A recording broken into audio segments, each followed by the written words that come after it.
好，午安啊咁多位，咁今日咧早少少同大家開呢一個直播啊，咁今日咧我就換咗個位置，咁我都驚有少少嗰啲網絡咧可能未必收得咁好啊，咁如果真係個網絡爭少少嘅話咧，咁你哋話我知啦，即係如果有窒嘅話，嗱咁首先喺開始之前啦，先恭喜大家啦，咁上星期咧無論係比特幣啊定係黃金啦，即係啲行情大家即係如果有留意開我嘅 channel 咧，都恭喜你哋就全部都中晒啦，OK，咁亦都要同大家講一講就係嚟緊咧，可能我會對呢一個嘅比特幣啊多翻一啲叫做深化少少嘅分析俾大家，因為好多同學仔都問我阿 Sir 依家仲可唔可以炒幣？其實炒幣當然係可以啦，咁但係你話如果我自己嘅角度，我就比較少炒幣，因為始終我炒金咧係最擅長嗰一樣嘢。咁同埋咧，因為即係我都同啲行家傾過，咁其實咧而家即係之前我都會擔心就係到底喺香港講比特幣咧會唔會唔係咁好咧？因為始終某程度上咧，而家香港推平台咧都係刑事罪。咁其實我自己又冇推任何平台嘅時候咧，咁我覺得OK 嘅，咁可以同大家做多少少深入少少嘅分析，就係分析下比特幣啊，佢哋如果炒合約嘅時候個走勢係點？因為我嚟緊咧咪同大家講話會推一個課程出嚟嘅，咁其實嗰個課程咧就會係無論你係炒比特幣啊、外匯、石油、黃金呢啲咧，全部都適合嘅。只要你用入邊嘅概念咧，變翻啲數值係你哋炒開個市場嘅數值，再加埋我呢套方法咧，大部分都係通用嘅。咁所以大家期待一下嚇。好，咁喺開始之前咧，先同大家做個免責聲明先。跟住落嚟我所講嘅消息、新聞、圖表、數據等等啦，全部都唔涉及任何嘅投資建議啊，純粹係個人記錄咧，作參考之用啊，同埋學術研討之用。OK，今日先同大家睇咗一啲數據先。Hello 啊，見翻我個樣啦。咁大家見到我換咗個地方啦，個背景都有少少唔同啊。OK，唔知呢度會唔會收得比較差個網絡？如果好啲順暢嘅話，咁可能之後咧都會喺呢一個地方度做直播。換地方咧就唔係換咗第二間公司，OK。喺間公司入邊第二個位置啫，OK。嗱，今日咧我就先想同大家睇一睇一啲數據，之後先去睇一啲消息新聞。咁點解咧？其實今個星期咧有兩個比較重要嘅數據要出，分別就係呢一個，咁我都要睇翻我頭先做嘅少少功課啊，分別就係咧呢一個嘅 PCE 啊，同埋呢一個 GDP 嘅數據。OK， 咁 GDP 點解今次咧就會比較重要少少啦？因為今次已經唔係一個初值啦，係一個中值。因為成日都講啦，凡親 GDP 出咧，就會係嗰個季度咧會出兩次嘅初值，然之後再出一次嘅中值。咁其實我覺得係一件好事嚟嘅，因為咧佢出中值嘅時候咧，即係最終個數字嘅時候，其實我哋可以透過初值咧係做一啲估算，大概知道佢個中值咧係符合預期啊，定好過預期定係差過預期。咁變相咧令到我哋喺市場上面得到嘅信號咧會更加清晰，就知道可以去點樣做一啲早少少嘅部署。OK， 即係我哋做投資嘅，好坦白講，我哋做炒嘢嘅，冇可能100% 啱晒㗎嘛。咁所以我哋只係盡可能喺市場上面揾一啲蛛絲馬跡嘅線索，然之後去令到我哋嗰個嘅策略咧係可以喺市場上邊獲利咁樣嘅啫。OK， 嗱，咁先同大家睇下先啦。星期一其實你話製造業啊同埋服務業呢啲 PMI 我就覺得唔算太重要㗎啦。依家因為呢兩個數字大家會見到有個 P 字喺後邊啦，其實就係一個初值嘅數字。咁其實初值嚟講咧對個市場咧影響唔係話好大，除非係咩咧？咁呢一啲嘅 PMI 嘅數字咧，除非佢哋嗰個嘅預測啦，係因為佢哋50呢一個位置咧，就係佢哋嘅分水嶺啊嘛，即係喺50樓上就係叫好，50樓下就叫差，倒退緊。咁所以咧，其實佢 keep 住喺50樓上，咁冇乜變化嘅時候，咁我哋唔需要特登去講佢。咁如果佢話去到50樓下真係開始有啲變化嘅時候，我哋就要深入研究下，到底係乜嘢原因令到佢倒退到去50樓下嘅啫。OK， 好，星期二有啲咩咧？星期二就係呢一個嘅諮商會嘅消費者信心指數啦。咁其實大家都會見到啦。雖然上個星期話最近美國有一啲數據叫做回暖翻，令到個市場對個經濟有翻啲信心。咁但係其實喺消費嗰方面睇得出咧，美聯儲對佢哋嘅預期咧都係爭少少。點解話爭少少咧？因為大家會見到呢一個消費者信心指數咧，其實佢哋嘅預期都係比較低少少。但係又咁講，新屋銷售呢一度。其實個數值咧係比起上次個數值係多咗，暫時預計嘅數值。咁我自己就覺得新屋銷售呢一個數據咧，就反而係佢個預期咧，我覺得係爭啲。即係我自己會偏向於估計咧，就係佢今次新屋銷售咧係會差過預期。咁最大嘅原因就係首先第一樣嘢，你連消費嘅人啊嘅信心都冇啊，點會無啦啦走去同你去買一啲新屋咧？係咪先？即係美國個地方大過香港咁多，我哋唔可以用香港嘅概念去睇美國嘅房地產㗎嘛。咁所以其實我覺得大部分嘅經濟數據都係指向喺未來嘅時候咧，美國有機會進入一個衰退嘅機會嘅時候咧，咁其實某程度上佢而家推咁多新屋出嚟嘅時候咧，個銷量一定唔好。咁所以如果我係一個承建商嘅話，我寧願 hold 住啲貨，等遲啲準備見到啲信號係經濟環境好啲嘅時候咧，先去推出一啲樓盤出嚟俾大家買，係會比較好啲。OK， 即係等於好似大家炒幣圈咧，其實佢哋嘅市場咧，一啲叫 ICO 嘅市場咧，即係上線嘅幣咧，其實都偏向於係牛市先上嘅，即係你會好少見到人哋喺熊市就上幣嘅。咁所以其實就係呢一個原理，所以我會認為佢今次新屋銷售呢個數據咧，可能會比較上係大機會係開得比預期係差少少嘅。OK， 咁啊當然呢啲就全部都到時再同大家去睇翻啦。咁星期二喺群組度同大家傾啦，因為星期二我冇開直播啊嘛。OK， 咁星期三有咩數據咧？星期三好似係 GDP 啊，等我望一望先。OK， 星期三暫時就冇乜話真係好重要嘅數據啦。星期四咁應該係 GDP 啦啩，我記得係有 GDP 㗎。好，等我睇下先。第日星期五啊個 GDP 係。等等啊，唔通我今朝睇錯咗？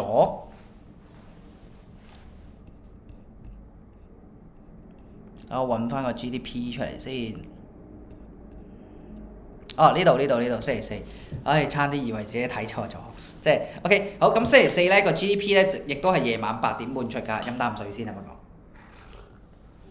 咁星期四嘅 GDP 咧，咁大家會見到啦。今次嘅 GDP 係非常非常之重要，因為咧原因除咗佢係一個中值之外咧，其實最大嘅原因咧係會見到美國嘅 GDP 咧，其實由上次啦，冇 P 字係中值啊嘛。OK， 上次嘅中值係3.1%。OK， 今次咧其實大家會見到佢兩次嘅初值都係2.3%。OK， 都係2.3%。咁既然你頭嗰兩次都咁差嘅時候，你最後嗰次咧，即係成個季度有3個月㗎嘛，第四季，你到底喺第3個月有冇機會可以挽救到好多咧？咁其實係好難嘅。OK， 非常非常之難。咁當然啦，你哋會見到，上次第三季頭2個月都可能係差少少，最尾叫做升翻多啲上嚟。OK，even 佢今次升幾多上嚟都好啦。OK， 佢都係對我自己會認為啦，就係佢好大機會係去唔到3.1%，去唔到3.1%。咁即係代表咗啲咩啊？之前同大家講過話 GDP 連續2季係衰退嘅時候咧，即係個數值越嚟越低嘅時候咧，低增長嘅時候咧，咁其實就係反映咗美國衰退嘅其中一個重要警號啊嘛。咁今次唔使我講都知啦，即係大家都會見到就係美聯儲嘅預期亦都係2.3% 嘅時候咧，咁其實個 GDP 好難喺第3個月一夜彈到上去3.1%。咁所以其實咧，某程度上今次嘅 GDP 嘅中值咧係反映咗就係美國有機會進入呢一個衰退嘅階段。所以其實我會比較睇到就係今次嘅 GDP 咧對市場上面咧，即係對美金都會比較利空少少啊。OK， 好。跟住星期五就係 PCE 啦，PCE 嗱，咁如果你話喺呢一個 investing.com 入邊咧就未睇到 PCE 嗰個嘅預測數字啊，咁我頭先去金十嗰度咧都 check 咗㗎啦，OK，咁啊今次嘅預測數字咧，金十嗰度就顯示係2.7%，2.7%，咁2.7%代表咗啲乜嘢咧？咁啊又係代表咗個通脹有機會會反彈咯，因為我講過就係話PCE 咧係會帶動住呢一個嘅 CPI 去走噶嘛 ，OK， 帶動住 CPI 去走噶嘛，咁其實會唔會令到美聯儲，即係大家都會知道，其實而家美聯儲上個直播都同大家講咗話，今年咧佢哋都係預測大概減2次息啦，減多2次嘅1/4厘，即係 total 0.5厘咧，就已經認為係合適啦。咁到底有冇機會就係個通脹繼續反彈飆升翻嘅時候咧，某程度上會令到就係佢哋嗰個減息咧係再次去延期咧 ？OK， 咁呢個大家亦都要係留意下嘅。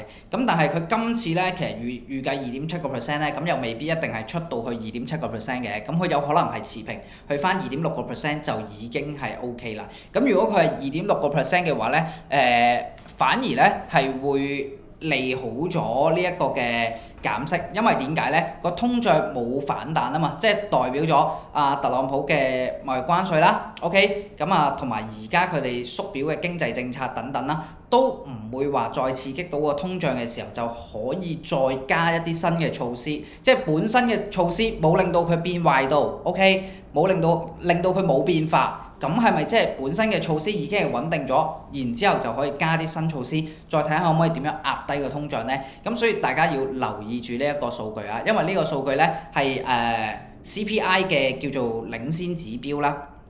即係唔係真係嗰個數據叫領先指標喎，即係佢係可以有一個前瞻性喺度咧，係俾我哋睇到 CPI 嚟緊係到底會反彈啦、持平啊，定還是係下降嘅。OK， 咁但係如果你話暫時就住呢一度嚟睇嘅話咧，我哋等佢出咗再去判斷會好過係預先判斷呢一個數據，因為咧大家都會發覺其實有時炒嘢咧，我哋預先去判斷一啲數據嘅時候咧，你哋到進場嘅時候個結果係未必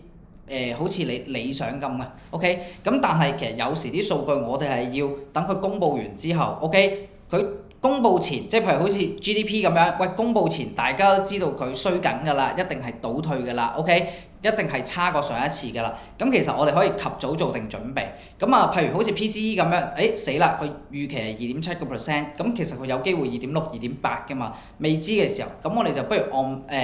按兵不動，等佢出完個數據之後，再去作出一個判斷，到底佢係即係加強咗定係減少咗對減息嗰個預期，從而我哋再去判斷個市況係升定跌。咁所以其實我哋睇每一個數據嘅上面咧，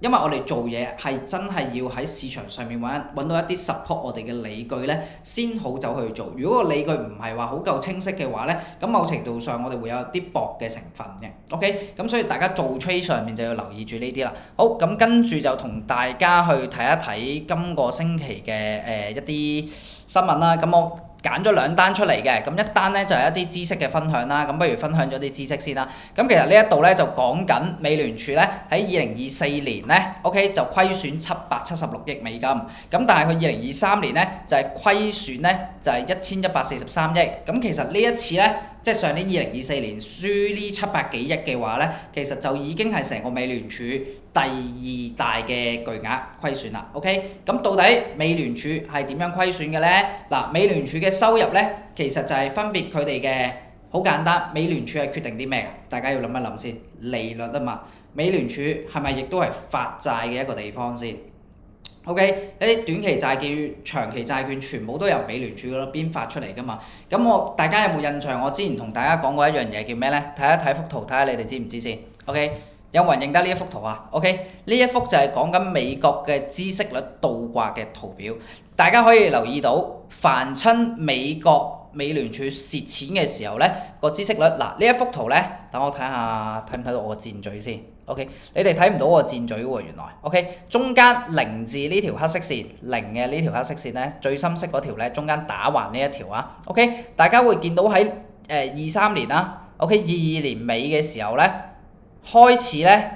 即係22年11月25號嘅時候就已經係進入咗一個孳息率倒掛，跟住成個23年、24年咧都係一個孳息率倒掛嘅階段嚟嘅。OK，咁其實代表咗啲咩咧？就係、之前都講過啦，就係、短期嘅債券嘅利率仲高過長期債券嘅利率，咁就會變相令到美聯儲利率嘅收入細過利率嘅支出啦。OK， 收入低過支出，咁好明顯就會係蝕錢啦。呢個係其中一樣嘢。咁另外美聯儲會喺邊度賺錢咧？就係、一啲銀行嘅支付系統上面啊，咁啊會收取一啲租金費用啦。咁所以其實佢錄得虧損嘅時候咧，某程度上咧就係佢哋而家俾短債嘅錢咧係多過俾長債嘅錢。咁當然啦，呢一個咧係一個知識分享，暫時咧就對我哋嘅市況咧其實冇乜太大影響，因為佢唔係市場嘅焦點啊嘛。咁我又飲啖水先啊。咁佢唔係市場嘅焦點啊嘛，咁所以其實咧某程度上我哋咧呢一個嘢我哋知道就得啦。OK， 雖然佢虧損，但係其實對我哋而家嘅市場操作上面咧係冇一個好大嘅影響。但係我哋知道佢虧損嘅時候，都要知道佢點解會虧損同埋點樣令到佢虧損噶嘛。咁所以呢一個係純粹一個知識分享咯。咁你話如果今個星期我睇到嘅一個比較重要少少嘅新聞就係美聯儲嘅第三把交椅啦。咁其實好簡單，其實佢係講緊就係而家美國嘅政策梗係以不變應萬變啦。咁點解咧？咁其實佢都話啦，評估特朗普政府貿易嘅政策對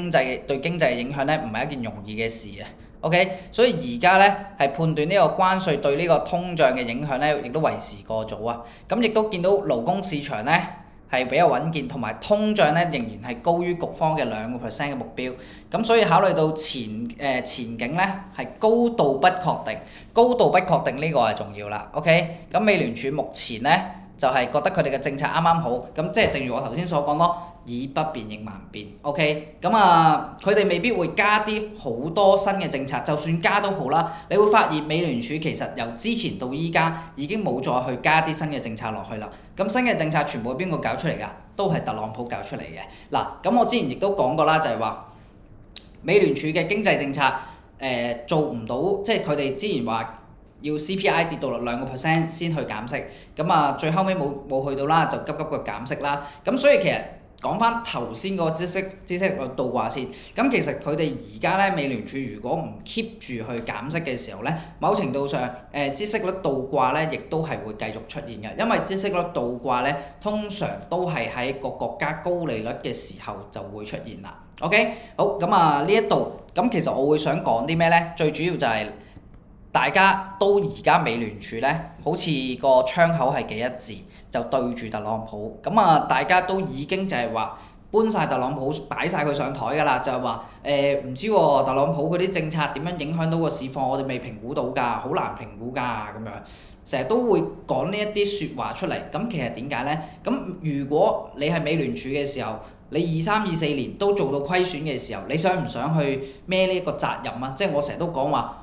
任何人都唔中意俾人鬧噶嘛，咁梗係有得賴就賴啦，咁將所有嘢賴落去特朗普度先 ，OK， 咁總之佢加咗啲新嘢，搞到我哋啲部署亂晒喎，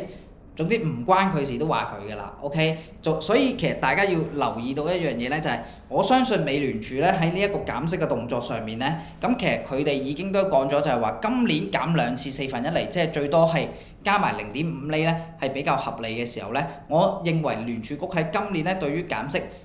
即係唔計市場嘅炒作啦，其實佢哋實質嘅動作咧都係以不變應萬變嘅啦，即係都會減，但係減嘅次數就得翻2次，咁大家都係預計大概 around 6月度會再減多次啦。咁下次咧嘅議息我冇記錯係5月份到嘅，咁然之後就到6月啦，咁即係下個月下次嘅減息亦都係按兵不變，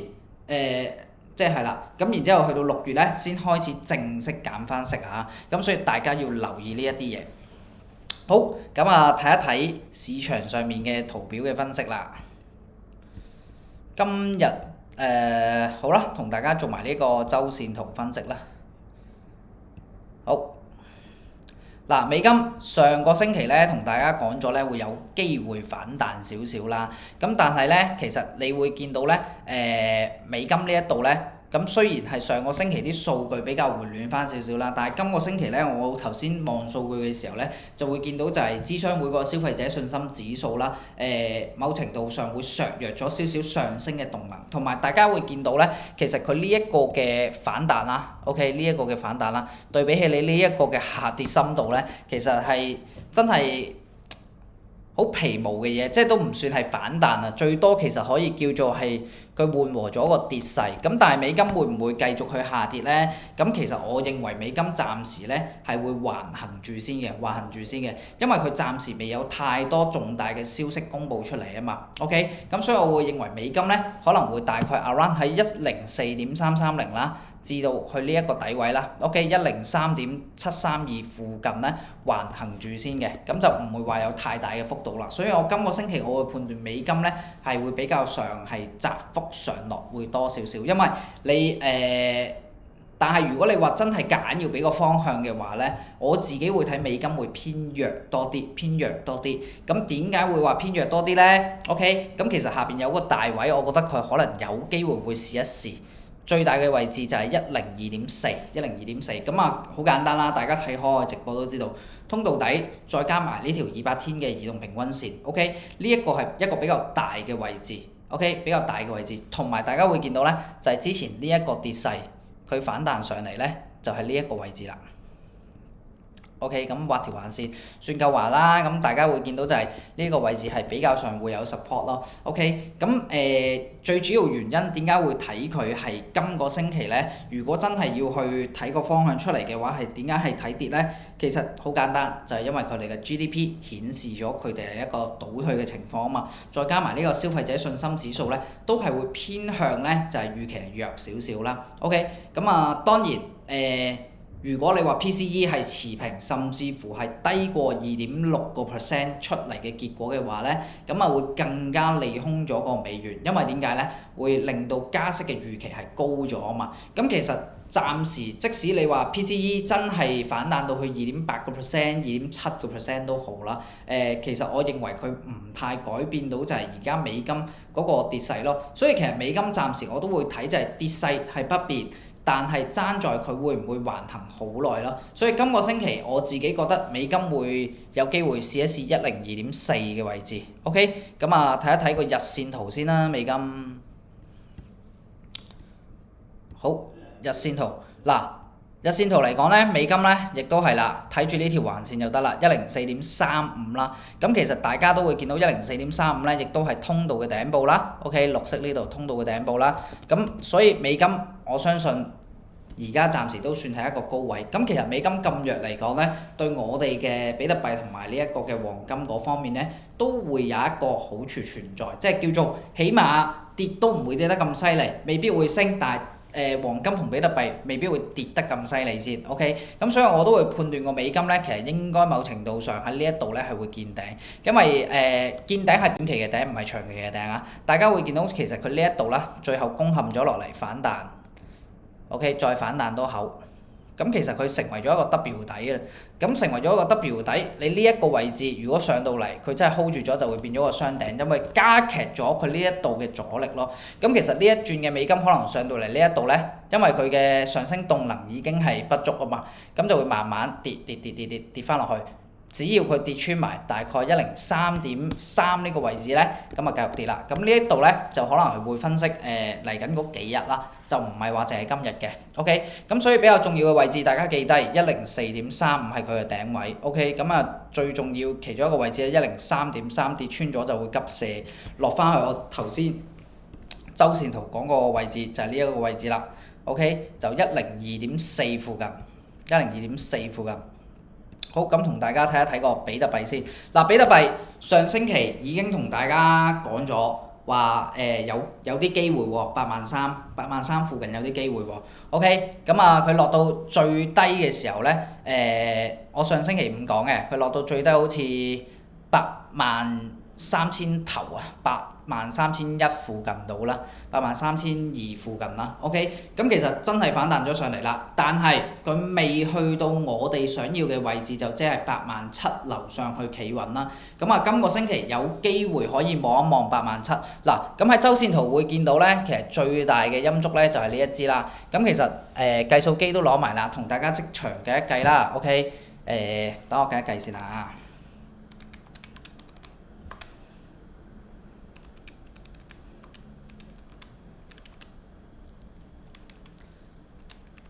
而家啲計數機咁鬼慢嘅，啲掣撳唔得。OK， 大概87,500左右啦，就係佢嘅中間位置啦，87,500附近啦呢度。OK， 就係佢中間位置啦。咁其實你會見到上個星期咧反彈去到87,400，OK， 87,400啱啱好。咁啊計咗出嚟就佢已經喺一個頂位度。咁所以我認為佢今個星期係有機會會挑戰一下87,000，但係上唔上到去咧未知。咁如果你話綜合頭先嘅基本面分析嘅情況底下咧，我認為係有機會嘅。咁畢竟比特幣都已經回吐咗咧，大概係20-30%，OK， 咁啊開始有人係會儲啲貨去上㗎啦，因為佢周線圖之前咧喺呢一個星期已經掂住呢個50天移動平均線嘅底部咧，係開始做一個反彈。咁所以其實如果佢反彈個周線圖係企穩咗喺87,500樓上嘅話咧，咁其實比特幣嘅機會又會再加大咗，OK， 咁啊睇一睇個日線圖，比特幣我哋到底有啲咩嘅信號啦。嗱，咁其實上個星期咧，星期五係幾多號啊？好似係20定21號啊。咁嗰時咧就落到最低呢一度啦，83,175啊，即係之前講咗啦。OK， 就係畫咗呢一條嘅上升軌出嚟啦。咁我同大家講咗話，佢會依據住條上升軌慢慢咁衝翻上去啦。咁啊，衝穿上87,000嘅時候咧，就可以繼續睇得高少少。咁而家雖然差唔多到啦，但係佢其實未係正式企穩㗎嘛。我哋要求佢係企穩啊嘛。咁但係起碼大家會見到就係佢真係挨住呢一條嘅上升軌，已經係慢慢衝上去啦。OK， 因為呢條上升軌大家會見到，其實喺嗰時10天移動平均線再加埋條上升軌 ，OK， 衝咗上去啦。而家有一個新嘅比較好嘅信號係咩咧？嗱，雖然佢呢一個嘅，咁我試下縮細啲，成交量都係唔夠高㗎啦，都係會比較上係爭啲。咁但係佢呢一支嘅成交量咧，叫做係比其他好少少咯，喺呢支大陽燭上面嘅成交量。咁雖然都唔係話同之前呢一紮嘅成交量冇得比啦，係咪先？即係嗰時咁 hit 係咪先？咁所以我自己會認為比特幣咧係會繼續衝上去，而且係衝穿埋87,500呢個位置，有機會企得穩。最主要嘅原因係咩啊？佢除咗係已經係重拾一個叫做上升趨勢啦，但係記住呢個上升趨勢唔係我哋以前講嗰啲咁大嘅上升趨勢嚇，因為佢係已經升穿咗呢一條200天移動平均線啦，升穿翻呢一條線啦 ，OK， 呢一條線升穿翻嘅時候咧，咁佢而且係用一個大陽燭嘅走勢去升穿咧，咁所以我會認為比特幣呢一排咧，可能個交易咧會活躍少少，咁啊升穿埋呢個87,500之後咧，咁就上面啦，咁其實係有機會挑戰翻9萬蚊呢一個頂位嘅，因為你上面呢一紮咧，你升穿咗呢個頂之後咧，上面呢一度咧係好空虛㗎啦 ，OK， 好空虛㗎啦。咁你話如果再俾多個位置出嚟咧，咁就係呢支陰陽燭嘅中間位啦，88,500度啦。即係87,500、88,500，然之後就9萬啦，直接咁樣睇上去就得啦。OK， 咁當然啦，我成日都講，因為比特幣咧個波幅啊會比較大少少咧，所以大家要做好你哋嘅策略部署，點樣去分階段做一個平倉。當然啦，好多嘅財演啊，或者係教大家炒幣啊、炒金又好，一啲人都會同你講，喂，點樣去喺呢度入市啦，買上去就得啦。咁其實講真嗰句，個個都係㗎啦。贏咗錢咪出嚟話自己好叻咯，但係輸錢唔講㗎嘛，啱唔啱啊？即係，所以其實大家要留意一樣嘢就係點解我成日都話你哋要自己去掌握呢一個技能咧？呢個技能除咗係分析之外，分析其實咧根本上喺呢一個投資市場上面或者炒賣嘅市場上面咧係一啲都即係唔好話一啲都唔重要，唔算係最重要嗰個角色。唔算係最重要嗰個角色。如果你冇一個正確嘅模式去玩呢一個遊戲嘅話咧，你分析中嗰一兩次其實係冇用㗎，因為你模式錯嘅時候咧，你輸一次已經可以輸晒你分析啱嗰一次嘅盈利咯。所以其實喺投資上面，模式永遠重要過分析。OK，所以你哋要個模式咧係處理好咗之後先去做分析嘅嘢。分析只不過係令到你模式嗰度增強咗一個勝算喺度，令到你嘅資金先可以慢慢有盈利。但係冇辦法，炒嘢嘅人大部分好多都係抱住一個一夜暴富嘅夢想。咁如果你哋係抱住呢一個心態嘅話，你好難長期可以贏到錢。OK， 點樣可以長期贏到錢呢？其實就係慢慢去累積翻嚟。每一個決定慢慢心思細密謹慎啲做啱佢咧，你哋就可以做到噶啦。好，咁比特幣咧亦都分析完啦。咁以太幣我就唔講啦，因為以太幣呢排都比較靜，等佢活躍啲先講啦。咁啊，直接講黃金嗰方面啦。咁黃金嗰方面咧，其實周線圖嚟睇咧，有少少見頂嘅跡象啦，見頂嘅跡象啦。OK， 但係未結束上升趨勢，仲未結束上升趨勢。咁可能黃金咧，要回一回嘅，咁但係回一回嘅位置咧，都係 around 去睇3000蚊左右啫。咁其實佢今朝有個同學仔啦，咁我同呢個同學仔會比較 friend 少少，咁佢都打嚟問我就係話阿 Sir 啊，咁而家到底係大概係點樣睇啊咁樣？咁其實如果我依家嘅睇法咧，雖然上個星期咧係衝完上去再回落嚟啦，OK， 咁但係佢上影線咧又唔係話去到好誇張嘅時候咧，咁其實某程度上係大家會睇到係呢一個通道中間嘅位置啦，OK， 大概呢一度顯示就3040幾啦，佢最高係3057啦，就做咗一個獲利平倉嘅回吐啫。OK， 咁但係即係一陣先喺日線圖同大家講啦，但係佢嘅升勢係未結束，因為點解咧？但係亦都要留意啊，升勢未結束係處於升勢，但係同時咧，佢嘅升幅嗰個力度咧，唔會話砰一聲升上去3100，砰一聲3200，唔會啊。OK， 陰啲咁樣上，陰啲咁樣上，因為大家會見到而家最近嘅市場心態咧，對於炒任何嘢都好啦，其實嗰個嘅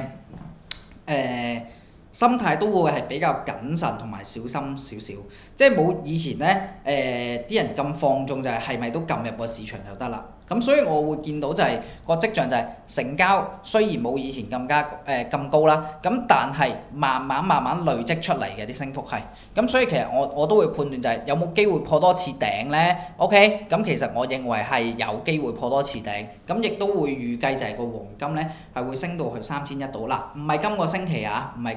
啊，但係有一個必備嘅條件就係佢3000蚊呢個位置唔可以收市價低過佢。如果低過去咧，我頭先講嘅嘢咧就會係逆轉啦。OK， 好咁啊，因為而家講嘢要好小心啊，成日都俾人捉住啲字蝨咧，即係走去中傷我，所以要小心啲講嘢。咁啊，睇一睇個日線圖先啦，黃金嗱，其實黃金個日線圖咧，咁啊。我永遠講黃金嘅時候就最興奮，因為成日都贏錢啊嘛。咁啊，上個星期同大家講咩啊？我大概3037做空啊嘛。OK， 睇3000蚊，咁啊搞掂咗㗎啦，亦都咁啊，大家會見到其實咧上個星期咧，我就係話出現咗中間呢一個陀螺嘅形態啦，有機會轉勢嘅時候咧，咁佢跌翻落嚟。OK， 但係佢有一個好嘅跡象就係3000蚊呢個位置咧，即係最低落到2999啦。即時反彈去到收市變咗3023，咁其實代表咗一啲乜嘢咧？好簡單，就係啲人認為黃金而家嘅價值應該係處於3000蚊樓上先為之一個合理嘅價值。OK， 咁啊，大家亦都會見到就係黃色呢條10天移動平均線咧，其實個位置都係位於3000左右，2999.56。飲啖水先嚇。好啦，咁啊，既然10天移動平均線係其中一個 support 嘅原因啦。第二個原因係咩咧？第二個原因其實就係3000蚊係一個整數心理關口位啊嘛。OK， 咁其實我哋今日都有啲位置係要留意嘅。咁係咩位置咧？嗱，之前我同大家講過，我今朝都有同嗰個同學仔講，3支陰陽燭如果係同一方向嘅時候咧，我哋3支燭身可以拍埋去計佢嘅中間位，然之後計到一個重要位置出嚟。OK， 咁個中間位係幾多啊？呢一度嘅開市係2984 ，OK， 呢一度嘅收市係3047 ，OK， 除以2之後咧，大概係3015呢個位置，3015呢個位置，我之前度過好似係3017嘅，哦，原來計清楚係3015，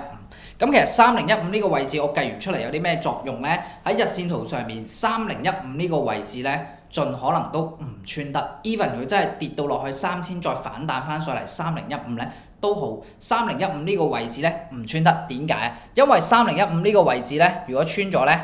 ，OK 就等於佢將呢一度嘅升幅，呢3支陰陽燭嘅升幅開始打翻落去。OK， 咁啊有機會試多口3000，所以今日咧嘅部署嚟講咧，咁可能講咧依家就有少少遲咗啦，睇住大概3015至3013呢個位置，咁3013有咩位置啊？通道中間位咯 ，OK， 咁啊大家睇住呢一個位置，咁其實你話如果透過頭先，因為我朝早未做呢一個數據嘅分析啊嘛，咁頭先同大家望嘅時候咧，即係你哋睇到直播嘅時候係睇到啲咩，我就啱啱睇到啲咩咯。OK， 咁所以其實大家睇嘅嘢都係一樣嘅啫。咁如果你話透過基本面嘅分析咧，我會判斷今個星期個金價咧係有機會繼續衝上去嘅。OK， 咁但係未有信心佢可以衝破頂啊，未有信心可以衝破頂。咁啊，上個星期就係跌落嚟反彈呢一下咧，係代表咗啲咩咧？喂，啲人喺頂位度，獲利平倉先，平完倉之後，我認為佢3000蚊唔穿喎，所以咪喺3000蚊呢個位置撈貨，令到佢做一個反彈咯。佢哋撈貨呢個動作咧，雖然好似唔關我哋事，但係對我哋分析係極其重要，因為佢哋會認為個黃金咧係仲係處於一個升勢，先會回吐嘅時候進行一個撈貨去撈翻上去噶嘛。咁所以我會認為而家市場嘅動力咧係有，但係比之前咧會減弱咗少少。OK， 咁所以佢要再去突破就係企穩喺3047啊48呢啲位置樓上嘅話咧，係需要多啲嘅力量或者一啲大嘅數據推佢上去。咁大嘅數據今個星期4就已經有 GDP 啦。OK， 咁所以大家可以留意一下3015呢個係其中一個比較重要嘅支持位置。然之後就係3000蚊呢一個位置。咁上面嘅阻力又有邊個咧？咁我哋又研究下啦。又係用佢哋嘅中間位啦。咁呢一度3044.8再加翻3023.05啦。3033呢個位置啊，3034、3033呢個位置啊 ，OK 就係佢嘅阻力啦。咁第二個阻力咧，好明顯啦，大家會見到通道頂44至到去48，其實最好咧佢企穩咗喺3048樓上咧，咁佢再破頂嘅機會就會高好多啦。OK， 咁但係當然佢破頂，大家亦都唔好預期就係好似以前就係突破歷史高位嘅行情咁樣一支箭爆上去，因為我哋都要透過佢嘅成交量上面去分析，就係到底佢爆發嗰個力度力量夠唔夠大咧？暫時嚟睇嘅話，佢好難會有一個好強嘅力度，陰啲咁樣去就會有機會。OK， 咁所以大家留意住今個星期我自己對於黃金嗰個部署咧，都係盡可能低位買入，但係要俾少少耐性。你哋想 firm 啲嘅話咧，可以睇佢試3000蚊嗰個位置。OK， 咁當然啦，如果30收市價低過3015